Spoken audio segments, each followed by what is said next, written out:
আসসালামু আলাইকুম রহমতুল্লাহ। প্রিয় দর্শক, আজকে আপনাদেরকে একটি ইসমে আজম শিক্ষা দেব, যে আমলটি, যে ইসমটি আপনি সকালে এবং বিকালে যদি করতে পারেন, ইনশাআল্লাহ আপনার মনের সকল আশা পূরণ হবে।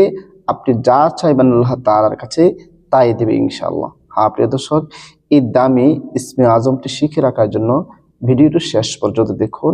আমি বিস্তারিতভাবে এই ভিডিওর মাঝে আলোচনা করব। তবে ভিডিওটি শুরু করার আগে আপনাদের কাছে ছোট্ট একটা রিকোয়েস্ট, যারা আমার চ্যানেলের মধ্যে নতুন আছেন অবশ্যই চ্যানেলটি সাবস্ক্রাইব করে পাশে থাকা বেল আইকনটি বাজিয়ে দেবেন। প্রিয় দর্শক, কি বলেছে, শুধু একটি ইসমে আজম শিক্ষা দিব, আপনি সকাল এবং বিকালে সেই ইসমে আজমটি পাঠ করবেন। পাঠ করলে কি লাভ হবে আজকের ইসমে আজমটি সেটাও বলবো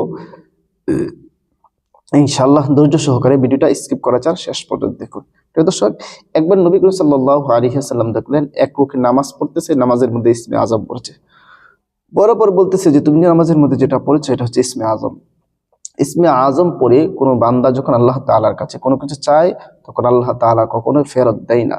আল্লাহ তাআলার কাছে যা চাইবে তাই দিয়ে দেবে। সুতরাং ইসমে আজমগুলির মধ্যে আমি আজকে যেটা আপনাদের শিখাবো সেটা একটি ইসমে আজম, তাই আপনারা শিখে রাখুন। কিভাবে আমল করবেন, কখন আমল করবেন সেই বিষয়টা তো বললাম, যে আপনি সকাল ফজরের নামাজের পরে, কখন ফজরের নামাজের পরে একবার আমল করবেন এবং মাগরিবের নামাজের পরে একবার আমল করবেন, ইনশাআল্লাহ আপনি ফলাফল পাবেন। আসুন আমরা সেই ইসমে আজমটি কি সেটা একটু শিখে নিই। সবাই স্ক্রিনের উপর আমি দিয়ে দেব, সেখান থেকে আপনারা শিখে নেবেন, ইনশাআল্লাহ আপনারা উপকৃত হবেন আশা করি, সহি শুদ্ধভাবে যদি পড়তে পারেন।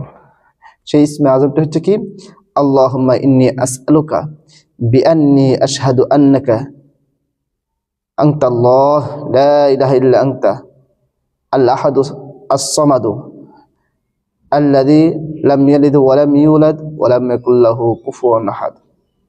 আবারও পড়তেছি, আল্লাহুম্মা ইন্নী আসআলুকা বিআন্নী আশহাদু আন্নাকা আনতাল্লাহ লা ইলাহা ইল্লা আনতা আল আহাদু আস-সামাদু আল্লাযী লাম ইয়ালিদ ওয়া লাম ইউলাদ ওয়া লাম ইয়াকুল লাহু কুফুয়ান আহাদ। এটা হচ্ছে ইসমে আজম। আপনি এটি সকাল এবং বিকাল, সকালে ফজরের নামাজের পরে এই আমলটি করবেন এবং বিকালে, এবং এই আমলটি করার আগে যদি উযু করে আমলটি করতে পারেন সবচেয়ে ভালো। উযু ছাড়া যদি আমল করেন ইনশাআল্লাহ হবে, তবে উযু করে যদি আমল করতে পারেন এগুলো পাওয়ার, এগুলো ক্ষমতা, এগুলো কার্যকারিতা অনেক বেড়ে যায়।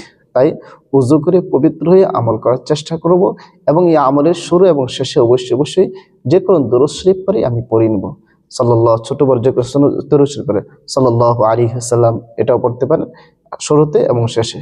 এরকমভাবে যদি আমল করেন, আমল করার পর আল্লাহ তাআলার কাছে আপনি যা চাইবেন আল্লাহ পাক রব্বুল আলামিন আপনাকে তাই দেবে ইনশাআল্লাহ। দর্শক, ভিডিওটা বেশি করে শেয়ার করে দিবেন, যারা ইসমে আজমটি সবাই শিখে রাখতে পারে। সবাইকে অসংখ্য ধন্যবাদ ভিডিওটি দেখার জন্য। আসসালামু আলাইকুম ওয়া রাহমাতুল্লাহ।